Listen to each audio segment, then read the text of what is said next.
Halo semuanya, selamat datang kembali di video pembelajaran pengantar dan konsep dasar keberlanjutan.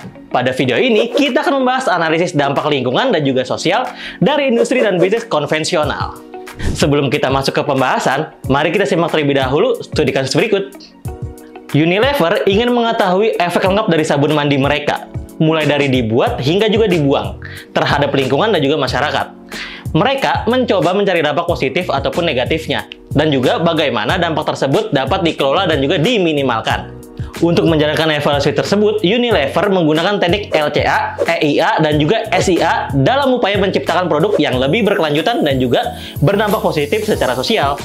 Dalam studi kasus ini, kita akan mengidentifikasi dan juga menjelaskan dampak lingkungan, sosial, serta juga ekonomi dari produk sabun mandi Unilever. Selanjutnya, kita akan mendemonstrasikan strategi mitigasi untuk mengelola dan juga meminimalkan dampak negatif produk tersebut. Dengan ini, kita tidak hanya memahami konsep-konsep secara teoritis, tetapi juga dapat menerapkannya dalam konteks nyata. Yang pertama adalah Life Cycle Assessment atau LCA. LCA ini adalah metode analis yang digunakan untuk mengevaluasi dampak dari lingkungan produk ataupun proses sepanjang seluruh siklus hidupnya. LCA ini memiliki 6 tahap pelaksanaan. Ekstraksi bahan baku seperti memanen buah zaitun dari pohonnya, produksi seperti bahan baku seperti proses pembuatan sabun hingga saponifikasi. Distribusi produk ke konsumen melalui transportasi darat, laut ataupun udara. Penggunaan produk oleh konsumen, misalnya ketika produk sabun digunakan untuk mandi ataupun mencuci. Pemeliharaan dan perbaikan produk saat digunakan, seperti bagaimana produk tersebut bisa dikembangkan menjadi lebih baik lagi melalui umpan balik pengguna. Dan akhir siklus di mana produk sabun habis digunakan. LCA ini membantu kita dalam membandingkan produk, mencari cara untuk memperbaikinya, dan juga membuat produk lebih ramah lingkungan tentunya. Selanjutnya adalah Environmental Impact Assessment atau EIA. EIA merupakan cara yang terstruktur untuk melihat efek lingkungan dari proyek atau rencana sebelum kita mulai mengerjakannya. Tujuannya adalah untuk memahami dampak potensial dari suatu proyek pada lingkungan alam, sosial, dan juga ekonomi.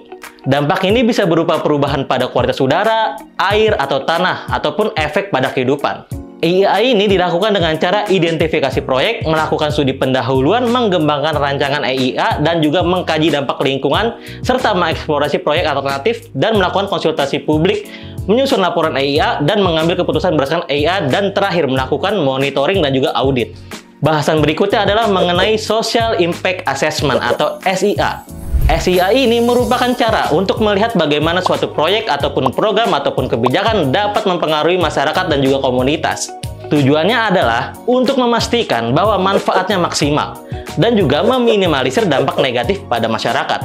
Ada 8 tahapan melakukan SIA, yaitu identifikasi proyek, studi pendahuluan, pengembangan rencana SIA, kajian dampak sosial, pengembangan alternatif, penyusunan laporan SIA, pengambilan proyek atau keputusan proyek, dan juga pemantauan dan evaluasi proyek berdasarkan SIA yang telah dibuat. Setelah melakukan LCA, EIA, dan SIA, Unilever dapat melakukan pengelolaan dampak dan juga mitigasi untuk mengurangi dampak lingkungan dan sosial. Terkadang, dampak lingkungan dan sosial saling terkait. Misalnya, pencemaran air ini dapat berdampak pada kesehatan masyarakat. Maka dari itu, kita akan mempelajari cara mengevaluasi dampak ini secara komprehensif. Langkah yang pertama adalah tindakan perbaikan dengan mengidentifikasi dampak lingkungan dan juga sosial. Selanjutnya adalah dengan melakukan konsultasi dengan pihak-pihak terkait seperti komunitas lokal, pemerintah, hingga LSM untuk menentukan tindakan perbaikan yang paling tepat.